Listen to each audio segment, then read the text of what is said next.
আপনি কি ন্যাচারালি ফর্সা হতে যাচ্ছেন?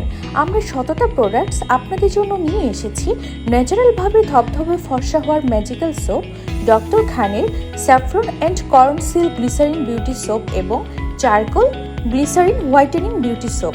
এটি আপনার ত্বককে ন্যাচারালভাবে ফর্সা করবে। এই সোপ ব্যবহারে কোনো ফেস ওয়াশের প্রয়োজন হবে না। এটি ত্বকের সৌন্দর্যে আনবে এক অনন্য পরিবর্তন। আপনার ত্বকের যত্নে এক ধাপ এগিয়ে। বাজারে প্রচলিত সোপের মধ্যে থাকা ক্ষতিকর রাসায়নিক থেকে নিরাপদ এবং উচ্চমানের প্রোডাক্ট, যা আপনার ত্বকের সুস্থতা ও সৌন্দর্যকে নিশ্চিত করে। আমাদের সোপের উপকারিতা রয়েছে প্রাকৃতিক ও অর্গানিক উপাদান, যা সকল ত্বকের জন্য উপযুক্ত। ত্বকের উজ্জ্বলতা বৃদ্ধি করবে এবং ত্বককে করবে কোমল। ব্রণ এবং দাগ কমিয়ে ত্বককে করবে সতেজ। রুক্ষ স্কিনকে গ্লো করবে। আমরা সারা বাংলাদেশে পাইকারি এবং খুচরা মূল্যেও ডেলিভারি দিচ্ছি। তাই অর্ডার করতে যোগাযোগ করুন স্ক্রিনে দেওয়া নাম্বারে।